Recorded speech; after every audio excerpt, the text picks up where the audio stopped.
Genesis chapter 18. Adonai appeared to Abraham by the oaks of Mamre as he sat at the entrance to the tent during the heat of the day. He raised his eyes and looked, and there in front of him stood 3 men. On seeing them, he ran from the tent door to meet them, prostrated himself on the ground, and said, "My Lord, if I have found favor in your sight, please don't leave your servant. Please let me send for some water, so that you can wash your feet, then rest under the tree, and I will bring you a piece of bread. Now that you have come to your servant, refresh yourselves before going on." "Very well," they replied, "do what you have said." Abraham hurried into the tent to Sarah and said, "Quickly, 3 measures of the best flour, knead it and make cakes." Abraham ran to the herd, took a good tender calf, and gave it to the servant, who hurried to prepare it.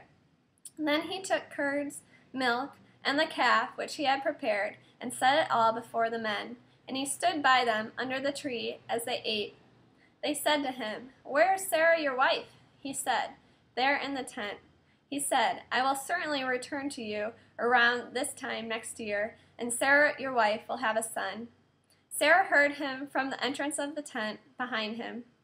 Abraham and Sarah were old, advanced in years. Sarah was past the age of childbearing. So Sarah laughed to herself, thinking, "I am old, and so is my Lord. Am I to have pleasure again?" Adonai said to Abraham, "Why did Sarah laugh and ask, 'Am I really going to bear a child when I am so old?' Is anything too hard for Adonai? At the time set for it, at this season next year, I will return to you, and Sarah will have a son." Sarah denied it, saying, "I didn't either laugh," because she was afraid. He said, "Not so, you did laugh." The men set out from there and looked over towards Sodom, and Abraham went with them to see them on their way. Adonai said, "Should I hide from Abraham what I am about to do, inasmuch as Abraham is sure to become a great and strong nation, and all the nations of the earth will be blessed by him? For I have made myself known to him, so that he will give orders to his children and to his household after him, to keep the way of Adonai and to do what is right and just, so that Adonai may bring about for Abraham what he had promised him." Adonai said, "The outcry against Sodom and Gomorrah is so great, and their sin is so serious, that I will now go down and see whether their deeds warrant the outcry that has reached me. If not, I will know." The men turned away from there and went toward Sodom, but Abraham remained standing before Adonai. Abraham approached and said, "Will you actually sweep away the righteous with the wicked? Maybe there are 50 righteous people in the city. Will you actually sweep the place away and not forgive it for the sake of the 50 righteous who are there? Far be it from you to do such a thing, to kill the righteous along with the wicked, so that the righteous and the wicked are treated alike. Far be it from you. Shouldn't the judge of all the earth do what is just?" Adonai said, "If I find in Sodom 50 who are righteous, then I will forgive the whole place for their sake."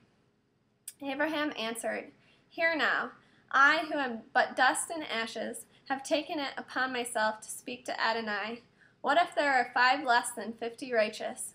He said, "I won't destroy it if I find 45 there." He spoke to him yet again, "What if 40 are found there?" He said, "For the sake of the 40, I won't do it." He said, "I hope Adonai won't be angry if I speak. What if 30 are found there?" He said, "I won't do it if I find 30 there." He said, "Hear now, I have taken it upon myself to speak to Adonai. What if 20 are found there?" He said, "For the sake of 20, I won't destroy it." He said, "I hope Adonai won't be angry if I speak just once more. What if 10 are found there?" He said, "For the sake of 10, I won't destroy it." Adonai went on his way as soon as he had finished speaking to Abraham, and Abraham returned to his place.